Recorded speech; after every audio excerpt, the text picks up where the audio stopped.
Discuss. Okay, last time मैंने क्या करवाया था, कुछ याद है? Can anyone remind me? Mitos mitosis complete किया था हमने। उसका मैम अपने फेजेस बताए थे, मतलब प्रोफेजेस, ओके फिर मेटाफेजेस लाइक। ओके, और मियोसिस हमने स्टार्ट किया था। मैं ऑनलाइन सेशन में पूछ रही हूँ, ऑफलाइन में तो कई जगह मैंने खत्म भी कर दिया था, कंप्लीट कर दिया था बहुत जगह। बट ऑनलाइन में पूछ रही हूँ कि हमने सिर्फ माइटोसिस कंप्लीट किया था, कवर किया था। हाँ, यस मैम, हमने सिर्फ माइटोसिस। पिछले क्लास की रिवीजन की थी। ओके, राइट राइट, मुझे याद आ रहा है बिकॉज कंबाइंड क्लासेस थी। तो digestive system plus cell division का पुराना क्लास का हमने कंटेंट पढ़ा था। ओके, चलो आज हम स्टार्ट करेंगे। उससे पहले संचिता ने क्वेश्चन पूछा है रिलेटेड टू मलेरिया। ओके संचिता, आप मुझे हाय भेज सकते हो क्या? तो मुझे आपका दिख जाएगा बिकॉज आपका नंबर मुझे मिल नहीं रहा है, बहुत सारे मैसेजेस हैं। सो आप मुझे एक बार हाय भेज दो तो मुझे समझ में आ जाएगा आपका क्वेश्चन क्या है, या फिर आपका क्वेश्चन चैट में लिख दो।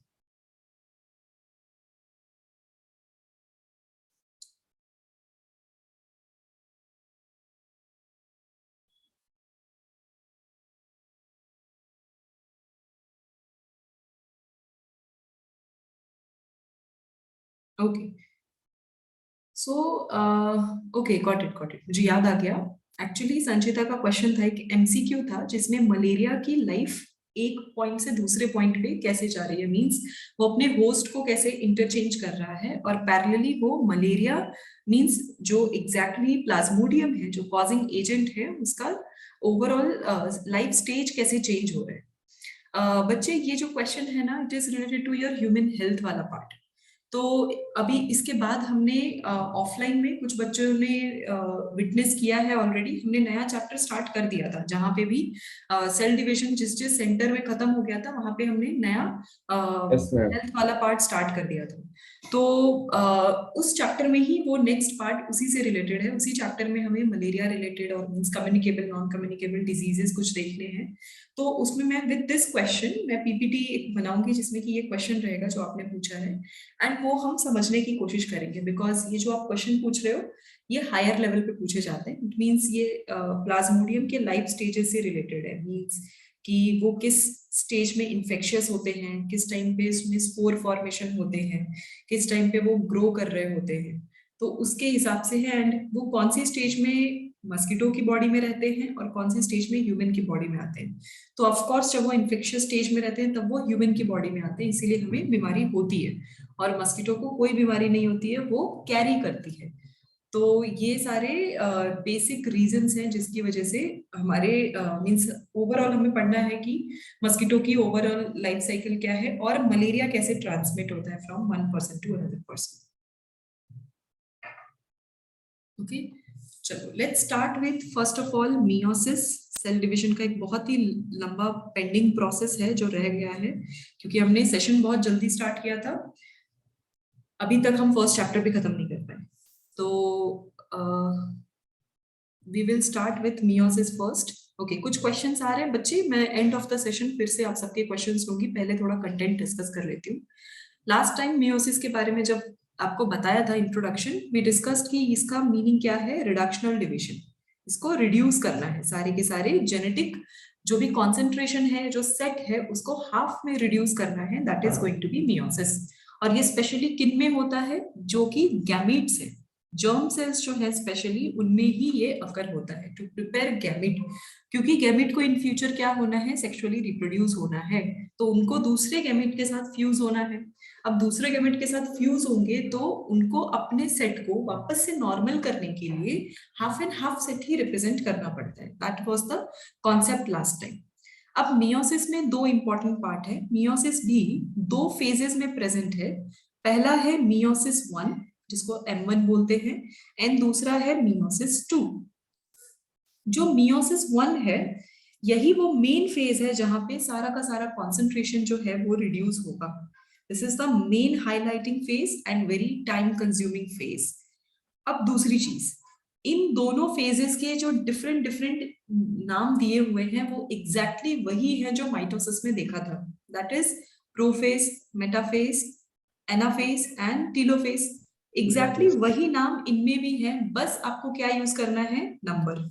अगर वो मियोसिस के प्रोफेज की बात कर रहे हो तो आपको लिखना पड़ेगा प्रोफेज 1 और मेटाफेज 1 एंड सिमिलरली यहाँ पे prophase 2, metaphase 2 and so on. बस यही डिफरेंस है इनके में। तो नेक्स्ट हिंट आप लोगों के क्वेश्चन एमसीक्यू के लिए, अगर क्वेश्चन में माइटोसिस मियोसिस से रिलेटेड आता है, देखो आपके क्वेश्चन को डिफिकल्ट करने के लिए वो कभी भी डायरेक्टली माइटोसिस मियोसिस नहीं पूछेंगे, वो पूछेंगे प्रोफेज, मेटाफेज, एनाफेज के इंसिडेंट्स। तो अगर सिर्फ प्रोफेज लिखा हो, सिर्फ इस तरीके से प्रोफेज लिखा हो और वो कुछ उससे रिलेटेड कोई कॉन्सेप्ट पूछ रहे हैं, it means they are discussing about mitosis. But अगर प्रोफेज के बाद 1 या 2 लगा हो, then you have to be very careful because they are discussing about meiosis. तो ये एक हिंट है। बिकॉज आप लोग क्या होगे, आपका क्वेश्चन बहुत सारे बच्चे कंफ्यूज रहते हैं कि अगर सिर्फ प्रोफेज है तो हम कैसे समझे कि वो कौन से स्टेज का, कौन से डिवीजन का प्रोफेज है। तो सिर्फ प्रोफेज है मतलब वो सिर्फ माइटोसिस का ही है, क्योंकि मियोसिस से रिलेटेड अगर होगा तो 1 या 2 जरूर लिखेंगे या फिर उसके आगे मियोसिस वर्ड जरूर लिखेंगे। ओके, तो इस वजह से आपको इंडिकेशन मिलेगा। अब ये चीज तो आपको भी समझ में आई है अभी तक कि माइटोसिस और मियोसिस के जो स्टेजेस हैं they are based on nuclear division. आप न्यूक्लियर डिवीजन के इतने सारे स्टेजेस पढ़ते हो क्योंकि एट द एंड इस पूरे डिवीजन में हमने क्रोमोसोम के कैरेक्टरिस्टिक्स को बदलते हुए देखा, उनको कंडेंस होते हुए देखा, उनके अलाइनमेंट को देखा एंड देन उनको सेपरेट होते हुए देखा। तो सिमिलरली यहाँ भी वही सारी चीजें होंगी। तो माइटोसिस 1 में 2 इंपॉर्टेंट स्टेजेस होते हैं, पहले तो ये, देन एनाफेज 1, टेलोफेज 1, ये तो यूजुअल स्टेज जो हुआ आपने देखा वो। दूसरी इंपॉर्टेंट चीज होती है साइटोकाइनेसिस, जो माइटोसिस में आपने एक अलग कैटेगरी में पढ़ा था, इसमें इसी के अंदर साइटोकाइनेसिस पढ़ना है। क्योंकि जब तक साइटोकाइनेसिस नहीं होगा तब तक वो डिवाइडेड सेल फिर से दूसरे स्टेज में कैसे जाएगा, क्योंकि ये तो 2 स्टेप स्टेज है। तो आपको समझने के लिए डायग्रामेटिक रिप्रेजेंटेशन, तो पहला मियोसिस 1 हो रहा है, इसमें 2 सेपरेट सेल मिले, तो इसमें क्या हुआ, मियोसिस 1 तो हुआ, साथ ही साथ साइटोकाइनेसिस भी हुआ, तभी ये दोनों सेल सेपरेट हुए एंड फिर वो मियोसिस 2 में जाएंगे एंड अगेन फर्दर वो सेपरेट होंगे। तो इसीलिए एक सेल का टोटल आउटकम आपको 4 डॉटर सेल्स मिलते हैं या 4 सेल्स आपको मिलते हैं। तो लेट्स मूव ऑन। सबसे पहला स्टेप हम देखेंगे about prophase 1। Ma'am yes ma'am वो सेकंड स्टेज क्यों जरूरी है, आप बताने वाले थे। साइटोकाइनेसिस या मियोसिस 2? मियोसिस 2। आई थिंक मुझे याद आ रहा है मैंने आप लोगों से भी ये सवाल पूछा था, पता करके आना शायद। Yes ma'am. क्या कुछ अंदाजा लगा पाए मियोसिस में फेज 2 क्यों इंपॉर्टेंट है? डीएनए रेप्लिकेशन के लिए। DNA replication, okay. बट अगर हमें ऑलरेडी हेप्लॉइड मिल गया और हमारा पर्पस पूरा हो गया, तो वो सेकेंड फेज हम क्यों एक्स्ट्रा स्टेप ले रहे हैं? Means anyone can think about anything, या कुछ पढ़ा कभी?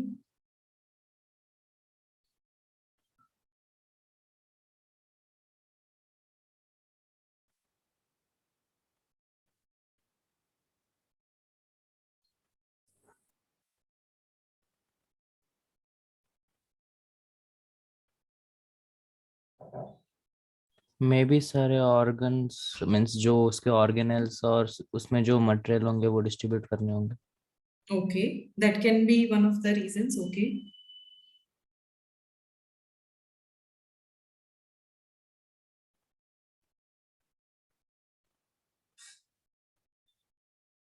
ओके, क्यों है जरूरी, एक चीज बता देती हूँ। फर्स्ट फेज दो, के बाद वो प्रिमिटिव होते हैं तो sorry can you repeat again?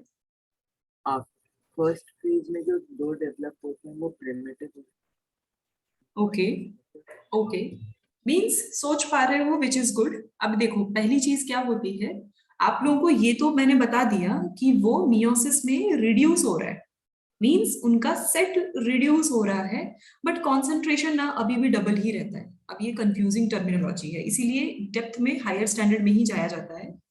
2 point है, एक है दिस कंडीशन यानी डबल कॉन्सेंट्रेशन एंड एक है दिस कंडीशन यानी डबल सेट। जब भी कोई भी ऑर्गेनिज्म 2n है, it means we are talking about the diploid nature. Diploid condition का सीधा सीधा मीनिंग है उस पर्सन के पास दो अलग अलग इंडिविजुअल के सेट कंबाइंड हैं, तभी वो डिप्लॉयड बोलते हैं। बट कभी कभी कैसा होता है कि ऑर्गेनिज्म हैप्लॉइड भी है, बट ये टोटल n सेट जो है ना वो ट्वाइस है, तो ये एक्चुअली डबल कॉन्सेंट्रेशन है, ना कि डबल सेट। तो एक ही सेट के दो रिपीटेटिव अगर यूनिट्स मिलते हैं तो वो डबल कॉन्सेंट्रेशन कहलाते हैं। बट अगर दो डबल सेट आपस में मिलते हैं तो वो डिप्लॉयड कहलाते हैं। तो यहाँ पे क्या होता है, मियोसिस 2 के एंड में दो जो क्रोमोसोम है वो डिवाइड हो जाता है, यानी 2n सेपरेट हो रहा होता है, n और n। बट इनका कॉन्सेंट्रेशन अभी भी डबल होता है, बिकॉज किस वजह से, जी फेज सॉरी एस फेज याद है इंटरफेस का, जहां पे कॉन्सेंट्रेशन डबल हुआ था, राइट? तो 2n का कॉन्सेंट्रेशन डबल हुआ, क्योंकि जब इनिशियली गैमीट बन रहा है वो तो डिप्लॉयड सेल से ही बन रहा है ना, तो उसका कॉन्सेंट्रेशन डबल हो गया। और उसके बाद बस यही डिफरेंस होता है कि ये माइटोसिस में जाने की बजाय मियोसिस में जाते हैं। रेगुलर सेल माइटोसिस में चले जाते हैं, तो 2n एंड 2n अपने अपने अलग अलग रास्ते में चले जाएंगे और वो सेपरेट हो जाएंगे, लाइक दिस वे, ये अलग सेल, ये अलग सेल। बट अगर वो मियोसिस में जा रहे हैं और ये कंबाइंड कंडीशन है, तो इनको क्या करना है, एक तो ये डबल, ऊपर से डिप्लॉयड, तो डबल कॉन्सेंट्रेशन और डिप्लॉयड, तो इनको इस स्टेज को अब डिवाइड करना पड़ता है। इसीलिए वो अगेन एक और डिविजनल फेज में जाते हैं। तो उस समय जब वो सेकेंड टाइम जाते हैं तब उनको हम इक्वेशनल डिवीजन बोलते हैं। तो n तो रहेगा ही इनके पास डिस्ट्रीब्यूटेड, अब इनका कॉन्सेंट्रेशन भी एग्जैक्टली हाफ होगा, और यही वो कॉम्बिनेशन है जिसकी वजह से वो ट्रू हैप्लॉइड कंडीशन में रह पाएंगे। Understood everyone, concentration and diploid nature, ये दोनों में डिफरेंस?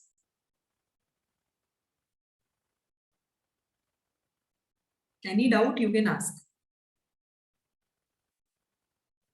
मैम कंसंट्रेशन में क्या क्या चीजें आती है? कंसंट्रेशन में मतलब अब सोच लो, मेरे पास टोटल ह्यूमन बीइंग में 23 पेयर्स प्रेजेंट है, तो 23 में एक सेट लिखूंगी एंड 23 डैश लिखूंगी। ये मेरे मदर का पेयर है और ये फादर का सेट है, ठीक है? ये दो, इन दोनों का कॉम्बिनेशन सेट मेरे पास है।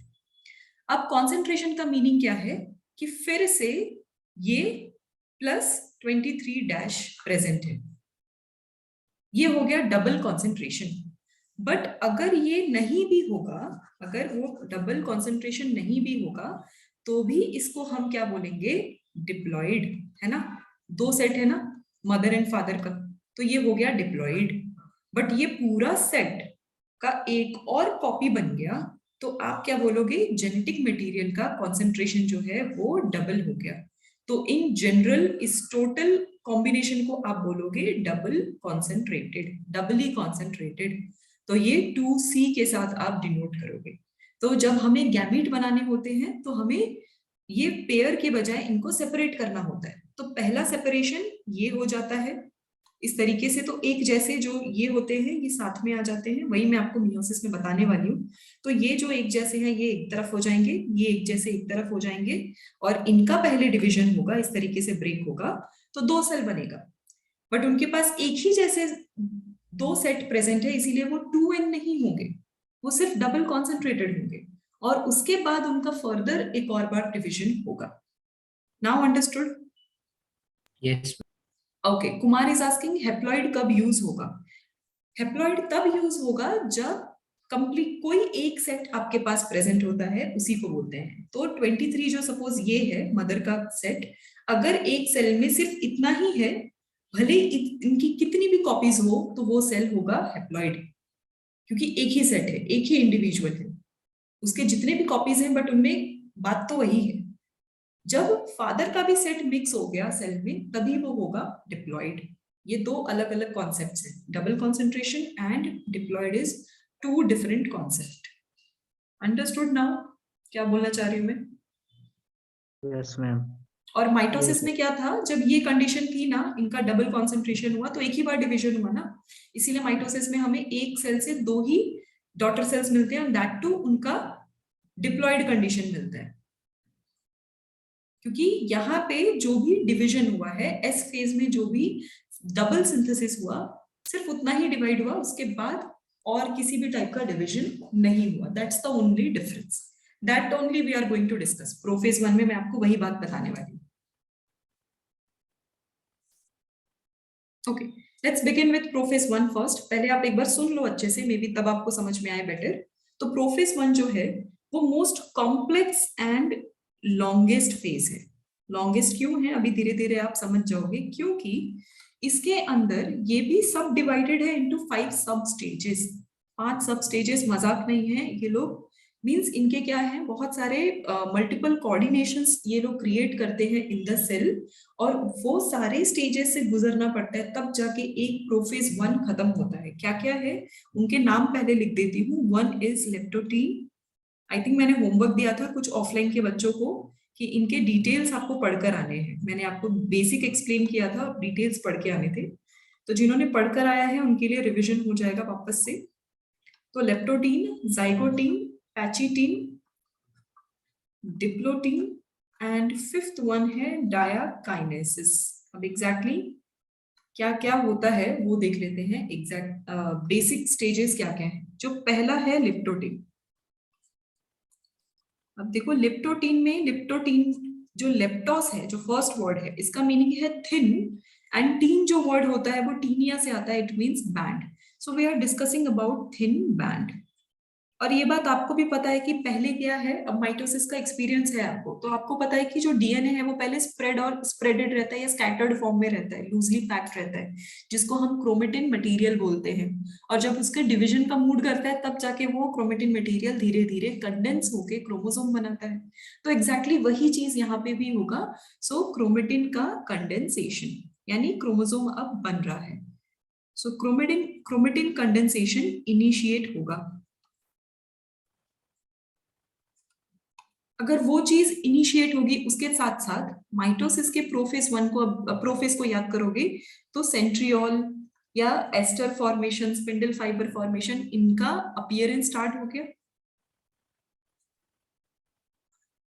Spindle fibre appearance, then nuclear membrane, बाकी सारे cell organelles, membrane bound cell organelles, उनका डिसअपीयरेंस स्टार्ट हो गया। I am not writing that क्योंकि वो चीज अब सेंसिबल है कि वो चीज होगी ही। देन अब ये सेंट्रियोल बनेंगे और कहाँ मूव करेंगे, they are going to move towards opposite pole. Excuse me ma'am, so ये क्या बनाएंगे, ऑपोजिट पोल में बना रहे हैं एस्टर्स लाइक दिस। ये एक चीज हो गई।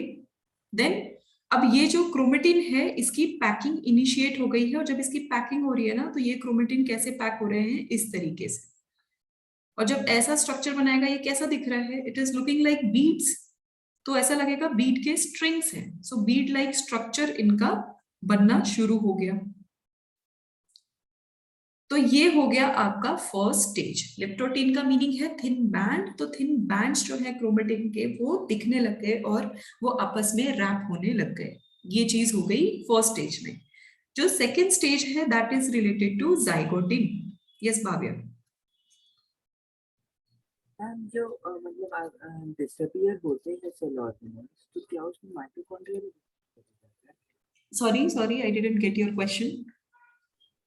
जो सेल ऑर्गेनल्स डिसअपीयर होते हैं सेल डिवीजन के टाइम, तो क्या उसमें माइटोकॉन्ड्रिया भी डिसअपीयर हो जाते हैं? माइटोकॉन्ड्रिया डिसअपीयर नहीं होता, वो डिमिनिश मींस, हाँ उसका वो प्रोमिनेंट नहीं रहता है, वो सस्पेंड हो जाता है साइटोप्लाज्मा के डेंस पार्ट पे, क्योंकि माइटोकॉन्ड्रिया का एक्चुअली होना बहुत जरूरी है। इन सारी चीजों में सबसे ज्यादा एनर्जी लगती है और एनर्जी प्रोवाइडर जो है वो माइटोकॉन्ड्रिया ही है।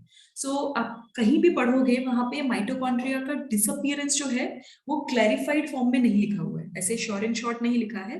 हाँ वो अपने आप को सेडिमेंट कर लेगा, ऊपर जो सुपरफिशियल लेयर है वहां पे वो स्पेस दे देगा बाकी सारे मींस न्यूक्लियस को, ताकि वो cytoplasm maximum to maximum use कर सके और अपना डिविजन परफॉर्म कर सके। जो बाकी ऑर्गेनल्स होते हैं वो एकदम लोवेस्ट लेवल पे, बॉटम पे जाके सेडिमेंट हो जाते हैं साइटोप्लाज्मा के। क्यों सेडिमेंट होते हैं, क्योंकि they have to give space. उसमें सबसे ऊपर जो है वो माइटोकॉन्ड्रिया रहता है। तो अगर आप विजुअली देखना चाहोगे वाया इलेक्ट्रॉन माइक्रोस्कोप, अगर किसी भी डिवाइडिंग सेल को आप देखना चाहोगे तो आप डिटेक्ट ही नहीं कर पाओगे दूसरे कोई भी ऑर्गेनल्स। यही एक बात होती है, इसीलिए हम ये वर्ड यूज करते हैं डिसअपीयरेंस। ऐसा नहीं है कि वो डिसअपीयर मींस डिनेचर होके वापस से बनते हैं, ऐसा कभी नहीं हो सकता। अगर डीनेचर हो गए तो बनने के बाद फिर से सेल को पूरी मेहनत करनी पड़ेगी, it's a time consuming part. It's just only one thing कि एक सेल जो है उसका कोई ना कोई थिकनेस होता है, कोई ना कोई हाइट या डेप्थ होती है। तो सबसे ऊपर मैक्सिमम स्पेस जो है वो न्यूक्लियस और उसके मटेरियल लेते हैं लाइक क्रोमेटिन, ताकि वो फैल सके और दो पोलर ऑपोजिट साइड में जा सके। बाकी नीचे जो है उसके नीचे वाले लेयर पे सबसे बॉटम पे सेडिमेंट होते हैं सारे ऑर्गेनल्स। माइक्रोस्कोप में आपको ऐसा लगेगा कि कुछ भी नहीं है, सिर्फ और सिर्फ न्यूक्लियस ही प्रेजेंट है। That's why we write disappearance. So actually literally तो कोई भी चीज डिसअपीयर नहीं होती, माइटोकॉन्ड्रिया की रिक्वायरमेंट मैक्सिमम है यहाँ पे। सबसे ज्यादा सिंथेसिस हमने कहाँ देखा था? G2 फेज में, कि mitochondria synthesis multiple means maximum होने लगता है, ताकि यही डिवीजन के टाइम पे बैकअप के लिए एनर्जी बना के रखे। तो सबसे ज्यादा वहीं पे हो रहा है, तो वो गायब तो हो नहीं सकता, तो वो होता ही नहीं है। अंडरस्टूड कॉन्सेप्ट क्या है, एक्चुअली क्या हो रहा है सेल के अंदर? Okay ma'am. Okay Nikhil. Ma'am अगर हम इलेक्ट्रॉन माइक्रोस्कोप से देखते हैं तो माइटोकॉन्ड्रिया दिखता नहीं, तो पूरा इसको प्रूव कैसे किया? क्योंकि अगर उधर से दिख रहा है तो कुछ तो रीजन होगा ना प्रूफ। हाँ देखो, प्रूफ कैसे किया ये मैं बता रही हूँ। जब ये पूरे मेथड्स को क्या बोलते हैं कि ऑब्जर्व किया होगा अंडर माइक्रोस्कोप, तो उन्होंने ये चीज नोटिस की कि ये जो क्रोमेटिन मटेरियल है जो बाद में मींस इनके न्यूक्लियर मेम्ब्रेन रप्चर हो रहे हैं और वो साइटोप्लाज्मा में आ रहे हैं, और उसके बाद उनका सेल डिवीजन प्रॉपर हो रहा है। आफ्टर डिवीजन उन्होंने ये देखा कि फिर से जितने भी ऑर्गेनल्स हैं वो वापस से सुपरफिशियल लेयर पे आ रहे हैं, and they are preparing themselves to get equally divided, ताकि दो अलग अलग डॉटर सेल्स उनको मिल पाए। तो ये सारी ऑब्जर्वेशन है जिसमें उनको अचानक से डिसअपियर एंड अपीयर होते हुए दिखा है, जिसमें कि ये चीज प्रूफ की गई कि ऐसे कोई भी केमिकल रिएक्शंस नहीं है जो किसी भी ऑर्गेनल को कंप्लीटली डीनेचर करके वापस से असेंबल मींस डिसेंबल और असेंबल करना इतना आसान नहीं है। ऑर्गेनल्स को they are already made, they are going to be there, वो बस अपने आप को सबसाइड कर लेते हैं ताकि वो दूसरे काम को फुलफिल करने के लिए स्पेस दे सके। So that's what they are doing while cell division method. So ये चीज ऑब्जर्व की गई स्लोली कि वो डिसअपियर अगर हो रहे हैं, सो मींस वो दूसरे डेप्थ पे या दूसरी हाइट पे अपने आप को कॉर्नर कर रहे हैं, मींस कॉर्नर में अपने आप को पुट कर रहे हैं और मैक्सिमम स्पेस इस डिवीजन मेथड को दे रहे हैं। And then after nuclear division, इसीलिए न्यूक्लियर डिवीजन के इमीडिएट बाद ही साइटोकाइनेसिस नहीं होता, इट टेक्स टाइम, ताकि वापस से सारी चीजें अपीयर हों। तभी हम टीलोफेज में रीअपीयरेंस के बारे में देख रहे थे कि जो चीजें गायब हुई वो वापस आई, और उसके बाद इक्वली सारे ऑर्गेनल्स अलोंग विथ डीएनए वो चीज वो सेल जो है वो डिवाइड हुई।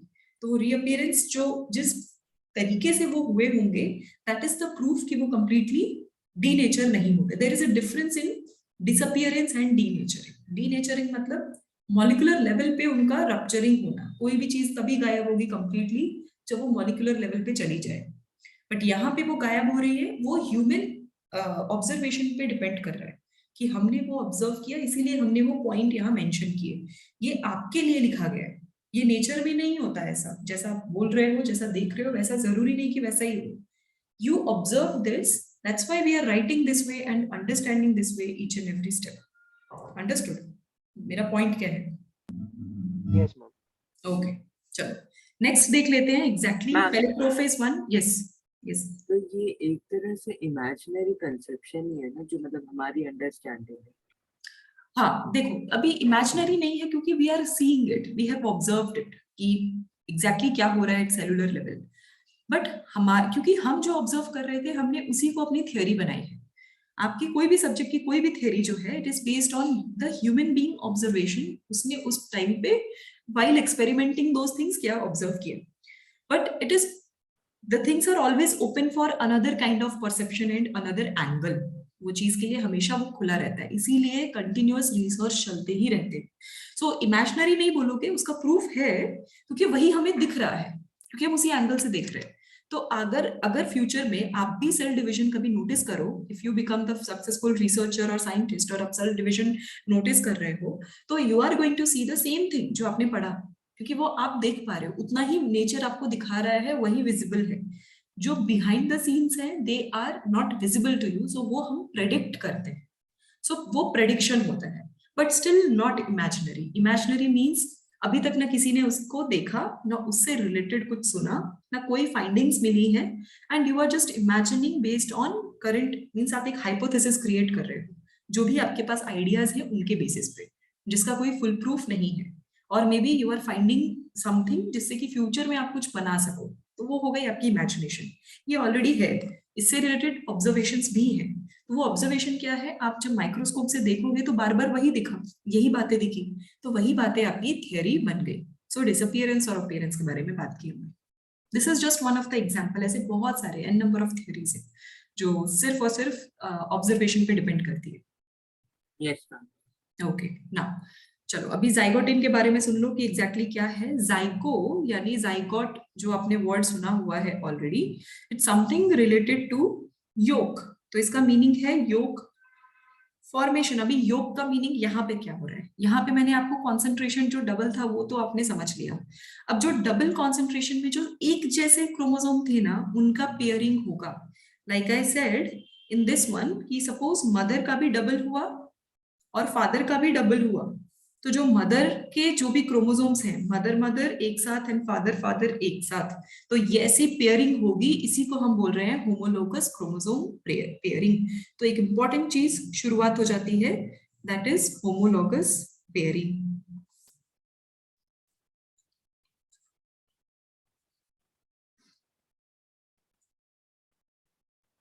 अब ये जो पेयरिंग हो रही है, इस पूरे पेयरिंग में एक बहुत ही इंपॉर्टेंट चीज, अब एग्जैक्टली क्या होगा, आई ट्राई टू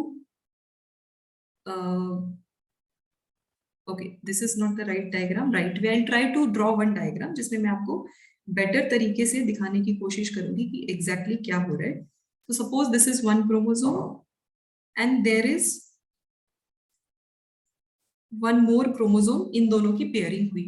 तो अब एग्जैक्टली क्या हो रहा है, यहाँ पे इनकी matching. Okay, I use the wrong colour. यहाँ पे इनकी मैचिंग हुई. तो क्रोमेटिड तो अब सबको समझ में आ रहा है. तो ये इसका पेयर हो गया, ये इसके साथ हो गया, सिमिलरली ये इसके साथ, एंड लास्ट ये इधर. I think you all can imagine what I am trying to draw. तो ये जो वर्टिकली एक दूसरे के ऊपर, वर्टिकली कह लो, आप जो एंगल पकड़ना चाहते हो पकड़ लो. The thing is everything is going to mean the same. दोनों क्रोमोसोम एक साथ आ गए, एक जैसे क्रोमोसोम्स, बस यही है. तो मैंने बस आपको बेटर एंगल दिया, क्योंकि अब ये 2D है तो मैं आपको 3D बनाने की कोशिश में मैंने बस ये बनाया है. It is going to be this way only. ये एक दूसरे के ऊपर ओवरलैप होंगे. Overlap I think everyone understands. तो ये ओवरलैप हुए, ओवरलैप होके इनका पेयरिंग हुआ. तो ये जो कॉम्प्लेक्स बना ना, ये जो डॉट डॉट मैंने लगाया है, that dot is nothing but a link. It's a protein link. तो ये जो जिप लाइक फैशन या जिपर लाइक स्ट्रक्चर जो बना, इस पूरे कॉम्प्लेक्स को हम बोलते हैं सिनेप्टोनीमल कॉम्प्लेक्स.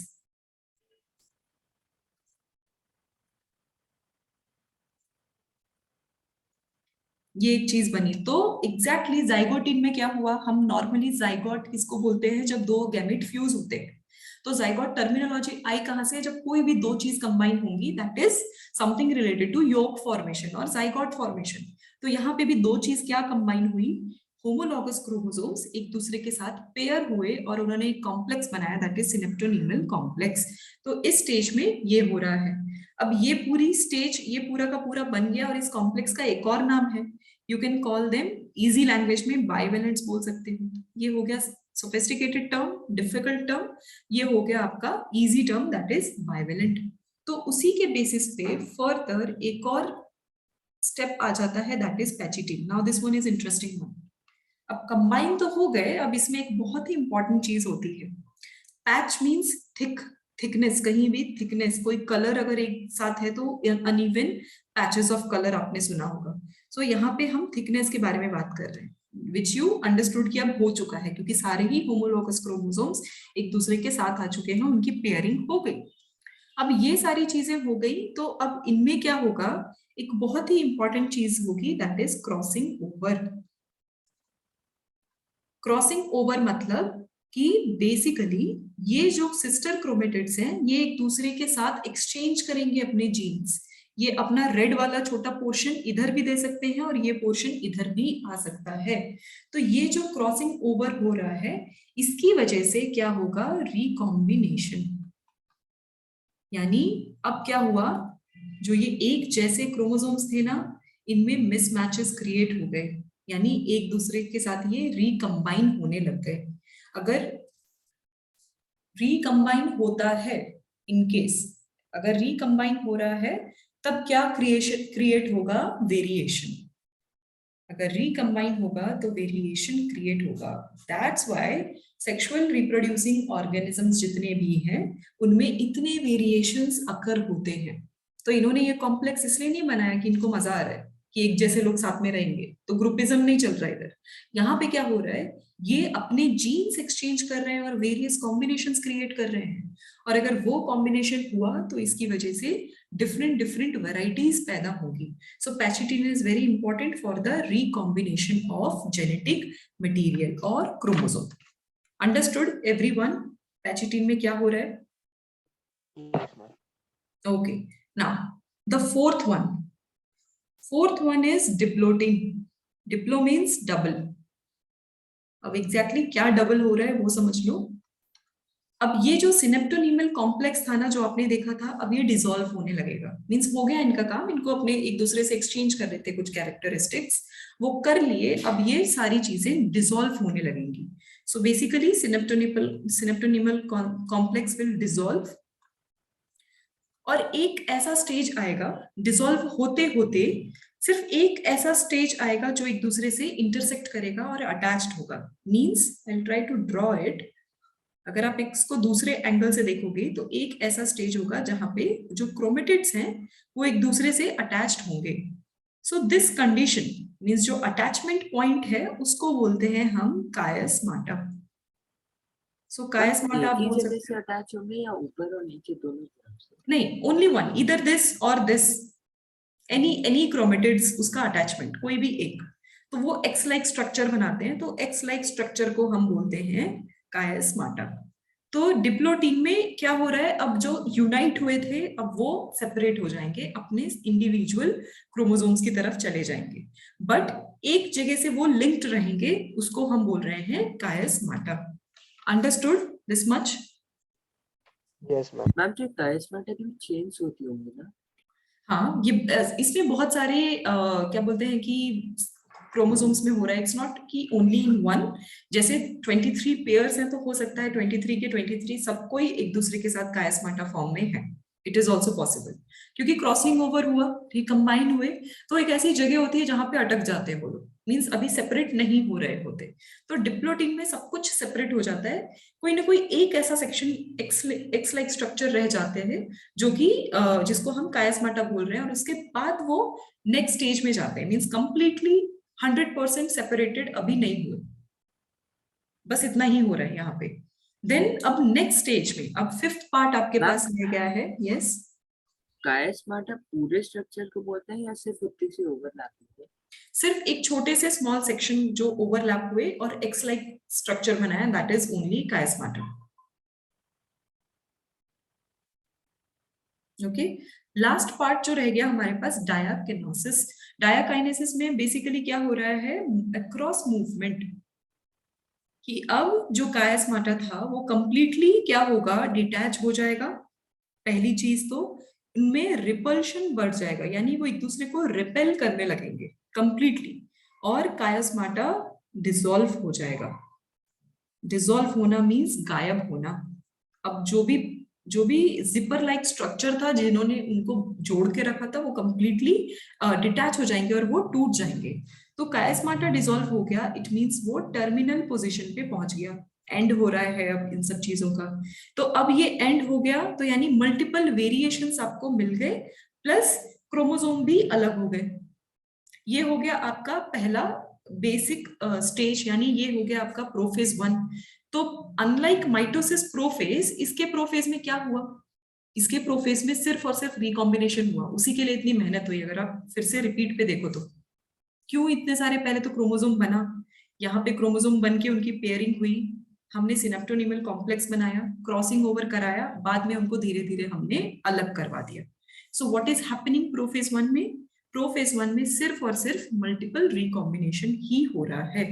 इसके बाद आएगा next phase that is related to metaphase 1। अब मेटाफेज तो याद है लास्ट टाइम क्या हुआ था?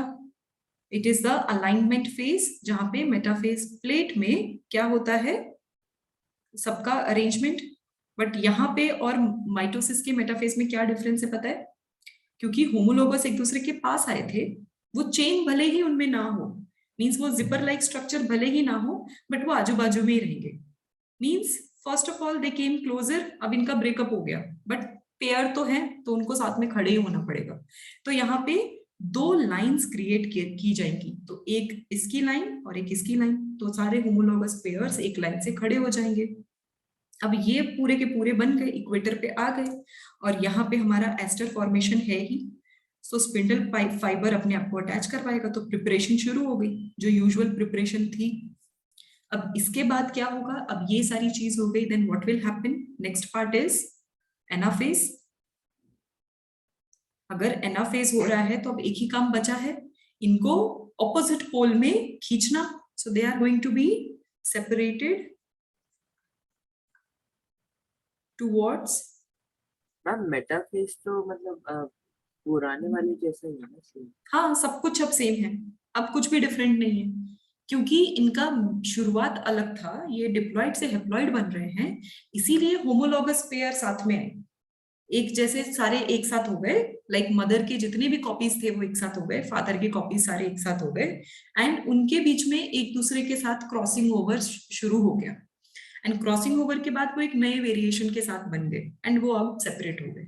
अब सेपरेट हो गए तो इनको अब ऑपोजिट पोल में लेकर जाना है, सो दिस इज हाउ उनका कॉन्सेंट्रेशन एक दूसरे से सेपरेट हो गया, तो वो हेप्लॉइड मींस उनका सेट एक दूसरे से सेपरेट हो गया, तो हेप्लॉइड बन गए वो।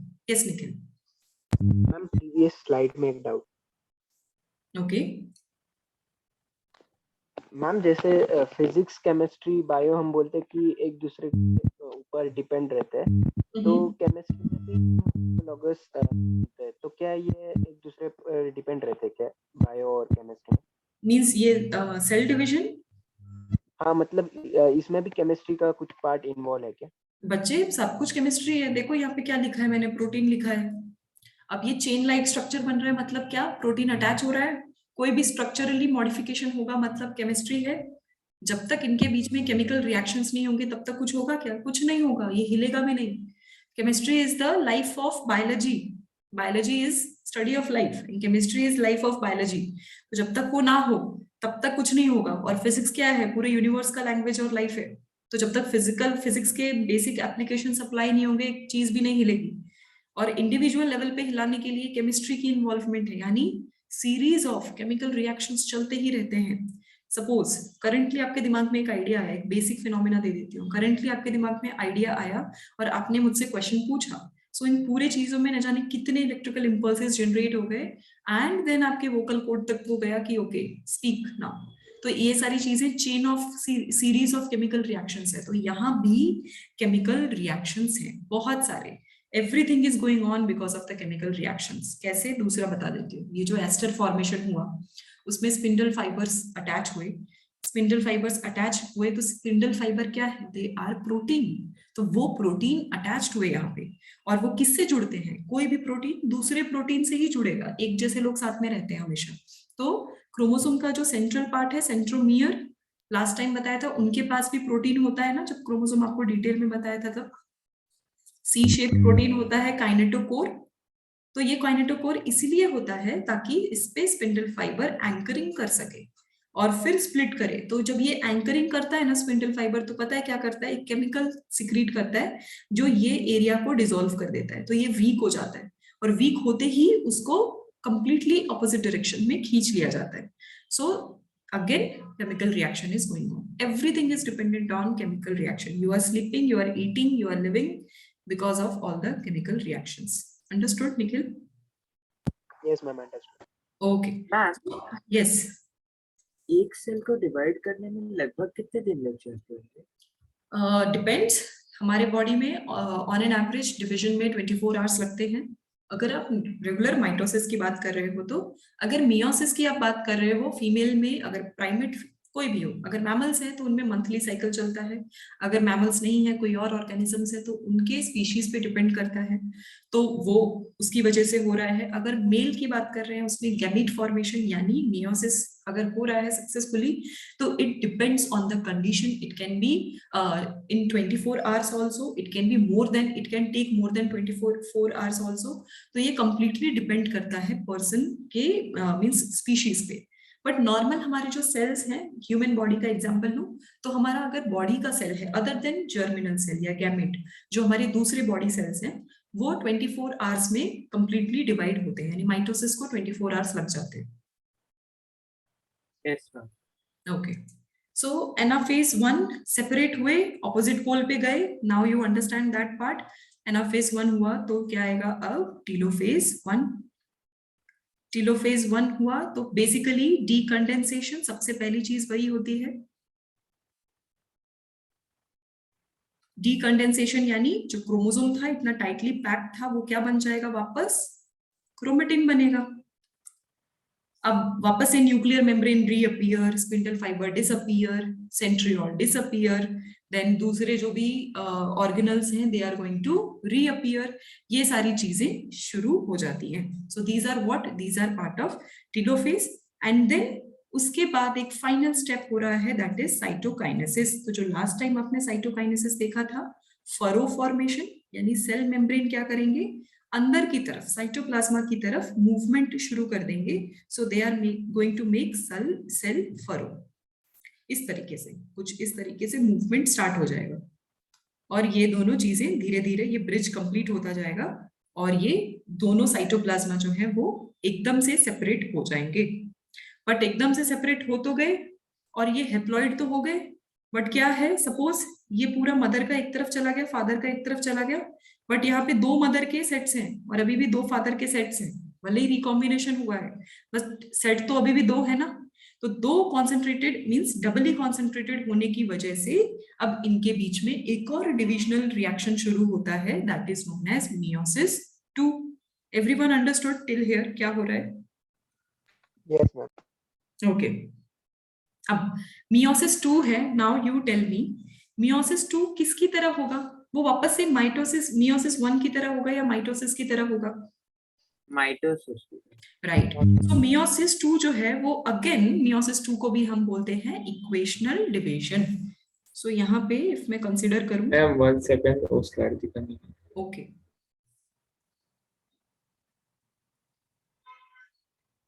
मैम वो लास्ट में क्या है, सेल फरो है कि furrow, furrow? Furrow, furrow Okay. Means internal movement, उसकी वजह से गड्ढा जो हो जाता है उसको हम फरो बोलते हैं। Okay ma'am, done.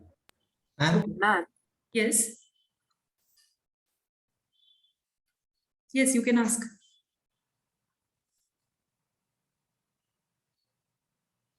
Okay, I think he is disconnected. Okay, strange. Ma'am Yes, yes. हाँ, जैसे मतलब आपने बोला कि 2m और 2f है, तो वो वापस से डिवाइड करेंगे अपने ही इक्वल करने कॉन्सेंट्रेशन। तो अब मेल के अगर 2 है तो जो मेल के 2 डिवाइड करेंगे वो भी तो mn ही बनेंगे ना, f के f। वो क्या बनेंगे, सॉरी? मेल के mn और फीमेल के ff बनेंगे ना वापस से। हाँ, मींस आप ये कह रहे हो कि इस वाले स्टेज में अगर ये दोनों डिवाइड होंगे तो ये दो और ये दो अलग अलग बनेंगे। So they are going to make 2 more cells, तो सिंगल m यानी सिंगल सेट, और ये बनाएंगे सिंगल f। तो इन जनरल देखूं तो ये सारे के सारे क्या हैं, एक्चुअली सब n है ना, हाफ सेट है, इस तरीके से बनेंगे। तो इसीलिए जब गैमेट फॉर्मेशन होता है पता नहीं होता ना कौन सा मैच होगा, कौन सा गैमेट किसके साथ फ्यूज होने वाला है, वही प्रेडिक्टेबिलिटी नहीं होती है और प्रोबेबिलिटी रहती है हर चीज की, तो इसीलिए मल्टीपल कॉम्बिनेशंस पैदा होते हैं। That is the concept. Okay ma'am तो ऐसा कुछ नेसेसरी नहीं है ना कि कोई सिर्फ मतलब m और f दोनों अलग अलग है। m और f दोनों अलग अलग हो, मतलब M से MM ही बनेंगे ना, MF नहीं बन सकते ना? नहीं नहीं नहीं, ऐसा नहीं होगा, क्योंकि हमने वो लॉजिक की बात है, ऐसा क्यों नहीं होगा, क्योंकि यहाँ पे आपने देखा कि सारे होमोलॉगस एक साथ थे, मींस वो सेपरेट हो रहे हैं, वो सेपरेट तो हो रहे हैं, नो वरीज, बट अभी दिक्कत ये हो रहा है कि उनके सेपरेशन पे आपको जो एक जैसे कॉन्सेंट्रेशन है वो अभी भी एक साथ है, means overall initially concentration double था, तो आप कह लो कि ये सेट इस तरीके से आप 4 के फॉर्म में रख लो, इतना ओरिजिनली एक सेल लेकर चल रहा था, और उसका टारगेट क्या था, उनको इस तरीके से सेपरेट करना है, इसीलिए 4 आउटकम्स आते हैं हमारे पास, बट ये करना इतना आसान नहीं होता, इसीलिए जो दो एक जैसे होते हैं मोस्ट क्लोजेस्ट, वो क्लोजेस्ट मोस्ट कौन से होंगे, जो अगर एक ही ऑर्गेनिज्म एक ही इंडिविजुअल का होगा वो एक साथ रहता है, और जो दूसरा है वो एक साथ रहता है, और इनके बीच में क्रॉसिंग ओवर चल रहा होता है, और क्रॉसिंग ओवर के बाद इनका फर्दर सेपरेशन एंड इनका फर्दर सेपरेशन। सो इस तरीके से जब ये पूरे के पूरे मैक्सिमम फाइनल लेवल पे सेपरेट हो रहे हैं, तो टेक्निकली देखिए मैंने बस आपको बताने के लिए एक लेटर्स M और F यूज किए हैं, बट ओवरऑल यहाँ पे ऐसा नहीं होता कि ये डॉटर सेल्स इसी के साथ रहेगा या इसके ही साथ रहेगा, ये अब आपस में मिक्स हो चुके हैं, सो वो बस सेपरेट हो रहे हैं, मैंने आपको इंडिकेशन के लिए M यूज किया, बट ये सारे के सारे अब मिक्स हो गए, वो कौन सा गैमेट बन रहा है, वो किस गैमेट दूसरे कौन से कॉम्बिनेशन के बाजू में है, इट डजंट मैटर नाउ, ऐसा हो जाता है, वो पूरा एक ही एरिया है जहां पे बहुत सारे गैमेट्स अब बन चुके हैं, तो उनमें से कौन सा वाला पहले जाएगा यू नेवर नो, ऐसा है। मैम तो यानी फीमेल में सारे X बनेंगे और मेल में दो X 2Y बनेंगे ना? नहीं, हाँ मींस ओके राइट, वो आप सेक्स क्रोमोसोम के अगर रिस्पेक्ट में बोल रहे हो, right, that is going to be true, अगर मैं फीमेल की बात कर रही हूँ तो उनके पास जो सेक्स क्रोमोसोम होगा, तो मदर का XX एक साथ रहेगा, फादर का XX एक साथ रहेगा, और अगर मेल है तो मदर का XX जो है वो तो साथ में रहेगा ही रहेगा, एंड जो Y है वो इस तरफ रहेगा, तो इस तरीके से उनका ये होमोलोगस क्रोमोसोम हो गया, ये होमोलोगस हो गया, सिमिलरली दिस एंड दिस, इनके बीच में क्रॉसिंग ओवर हुआ, इनके बीच में भी क्रॉसिंग होगा, same this way, and then फिर ये मेटाफेज एनाफेज के में ये लोग सेपरेट हो गए, अलग अलग ऐसे हो रहे हैं, understood? Yes ma'am. Okay, ma'am yes ma'am ये जो 2M और 2F है तो उसको हम डिप्लॉइड बोलेंगे कि हैप्लॉइड? हाँ वही बात है, अब इसको बोलेंगे हैप्लॉइड ही, क्योंकि वो सेम सेट हो गए ना, वो सेम ही पर्सन का डबल कॉन्सेंट्रेशन है। डिप्लॉइड आप कब बोलोगे, जब दो अलग अलग इंडिविजुअल के जेनेटिक मटेरियल आपस में कंबाइन होते हैं, तब हम डिप्लॉइड बोलते हैं, अंडरस्टैंड? बट उनका जेनेटिक मटेरियल, एक ही जेनेटिक मटेरियल कितने बार भी अपनी कॉपी बना ले, वो डिप्लॉइड या ट्रिप्लॉइड नहीं कहलाता, ओके अंडरस्टैंड? तो यहाँ पे मैं वही एक्सप्लेन कर रही हूँ, यही कंफ्यूजन सब में रहता है, इसीलिए मैं बार बार इस पे ही फोकस कर रही हूँ, on concentration and haploid and diploid nature. So अगर एक half set of male gamete, half set of female gamete आपस में फ्यूज हो रहे हैं और एक सिंगल जाइगोट बना रहे हैं, तब वो डिप्लॉइड बना रहे हैं। अब वो जाइगोट फर्दर एम्ब्रियो बनाएगा तो बहुत बार माइटोसिस करेगा ना जाने कितने बार माइटोसिस करेगा, तो वो कितने बार अपना कॉन्सेंट्रेशन डबल करेगा, तो अगर वो बहुत बार कॉन्सेंट्रेशन डबल कर रहा है तो वो टेट्राप्लॉइड तो कभी नहीं बन रहा ना, वो डिप्लॉइड ही है हमेशा, क्योंकि उसका कंबाइंड जो जेनेटिक्स है वो कॉपी हो रहा है, एज सच जैसा वो था वैसा ही एक और जेनेटिक्स कॉपी हो रहा है, कुछ भी थर्ड वेराइटी नहीं आ रही, जब थर्ड वेराइटी फोर्थ वेराइटी भी ऐड हो जाएंगे तब वो ट्रिप्लॉइड या क्वाड्रोप्लॉइड इस तरीके से, या टेट्राप्लॉइड है वैसा कहलाएगा, बट ऐसा नहीं हो रहा, understand now? Yes ma'am. Okay, now meiosis 2 as I said अब होगा इक्वेशनल डिवीजन। सो अगर क्वेश्चन आता है इक्वेशनल डिवीजन किसको बोलते हैं, ऑप्शन में अगर माइटोसिस हो, meiosis 1 हो, meiosis 2 हो, और बोथ हो mitosis and meiosis 2, so always that is the right answer, क्योंकि माइटोसिस को भी हम इक्वेशनल बोलते हैं एंड meiosis 2 को भी हम इक्वेशनल बोलते हैं, because it is going to be exactly same like mitosis, but जो meiosis 2 है ये बहुत ही शॉर्टर ड्यूरेशन के लिए होता है, बहुत फास्ट फिनिश हो जाता है meiosis 2, क्योंकि मैक्सिमम वर्क अब हो चुका है। अब यहाँ पे क्या होता है, सिस्टर क्रोमेटिड्स को सेपरेट करना होता है, मींस जो ये फाइनल आपको आउटकम मिलता है अब इनको सेपरेट करना होता है। नाउ अब मैं आपको एक नई चीज बताने वाली हूँ। नई चीज वो ये कि सपोज आपके पास जो डीएनए है, अगर आपके डीएनए को कॉपी करना है, मींस अगर आपके डीएनए को कंडेंस होना है without कॉपिंग, without synthesising one more part, तो एस फेज से अगर पहले आपका डीएनए कंडेंस होता है तो वो ऐसा स्ट्रक्चर बनाएगा। बात समझ में आई? और अगर वो एस फेज में चला जाता है तब जाके वो अपने एक और कॉपी बनाता है, तो ये हो गया डबल कॉपी। तो अगर कभी क्रोमोसोम इस तरीके से देखो, it means we are talking about double copies. Understand what I am saying? समझ पाए कुछ? यस। ओके अगर आपका सेल सपोज इसमें न्यूक्लियस है और वो सेल डिवीजन में नहीं है, बट उसके डीएनए को मन किया कि मुझे कंडेंस होना है, तो वो कैसा कंडेंस होगा? वो कंप्लीटली इस तरीके से कंडेंस होगा, यानी ओनली 2 क्रोमेटिड्स। बट जब वो सेल एस फेज में जाता है तो एस फेज में क्या होता है? सिंथेसिस ऑफ जेनेटिक मटेरियल, तो वो डबल हो जाते हैं। इसीलिए जब उनका माइटोसिस में या मियोसिस में क्रोमोसोम बनता है तो इस तरीके से बनता है विथ 4 क्रोमेटिड्स। अब क्या करना है? मींस इस केस में अब मियोसिस के 2 केस में अब क्या करना है कि ये जो सिस्टर क्रोमेटिड्स जो सेपरेट हुए अलग अलग, इनको भी अब सेपरेट करना है। इनको आप सेपरेट करोगे तब जाके वो प्रॉपरली सेपरेट हो पाएंगे। तो अभी खैर इतना आप डेप्थ मत समझो, आप बस इतना समझ लो कि शुरुआत हो जाएगी प्रोफेज 2 की। तो प्रोफेज 2 में क्या हो रहा था? कंडेंसेशन इनिशिएट होगा, सो क्रोमेटिन मटेरियल अगेन कंडेंस होगा। कौन कौन सी चीजें डिसअपियर होंगी? Nuclear envelope. डिसअपियर होने वाली कौन कौन सी चीजें? न्यूक्लियर एनवेलप, तभी तो उसके अंदर का क्रोमेटिन मटेरियल बाहर आएगा। Then endoplasmic reticulum, Golgi bodies, ये इंपॉर्टेंट चीजें हो गई डिसअपियर। और कौन कौन सी चीजें वापस अपीयर होंगी? स्पिंडल फाइबर एंड सेंट्रियोल्स, अगर एनिमल सेल्स है तो ये सारी चीजें बन गई एंड कंडेंसेशन इनिशिएट होगा और एंड में आते आते कंप्लीट हो जाएगा। कंप्लीट होते ही वो क्या बन गया? बन गया क्रोमोसोम। Then metaphase 2। मेटाफेज 2 में अब क्या करना है? अलाइन करना है। तो सारे के सारे अलाइन होंगे ऑन इक्वेटोरियल प्लेन या प्लेट।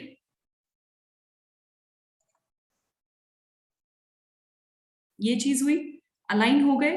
अलाइन होने के बाद अटैच हो गए विथ स्पिंडल फाइबर।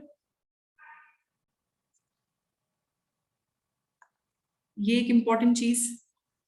अब अटैचमेंट के बाद एनाफेज 2, मैं पूरा माइटोसिस ही रिपीट कर रही हूं, उनका क्या हो गया? सेपरेशन। सेपरेशन होने के बाद then telophase 2।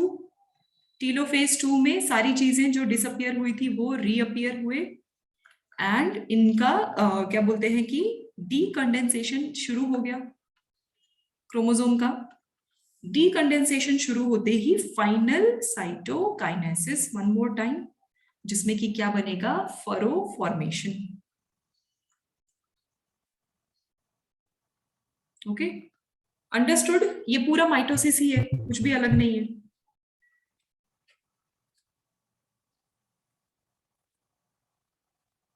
Yes Nikhil.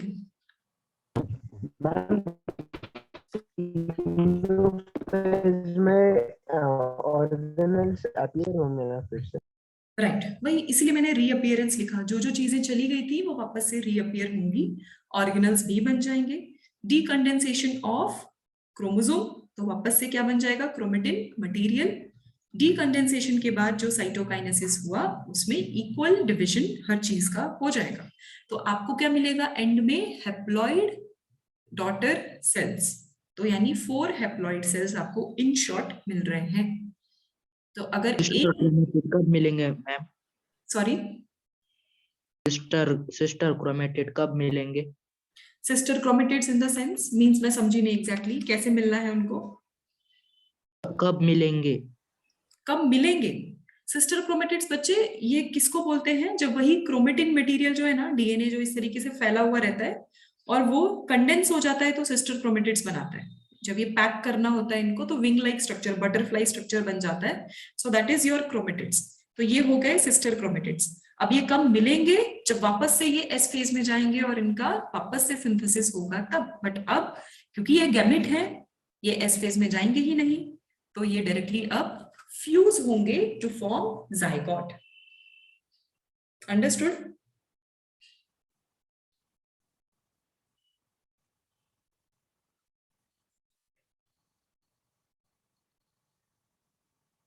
Okay, ये संचिता। मैम प्रोफेज 2 में फिर माइटोकॉन्ड्रिया रहेगा कि वो भी डिसअपियर हो जाएगा? प्रोफेज 2 में माइटोकॉन्ड्रिया भी डिसअपियर हो जाएगा। You are not going to see them.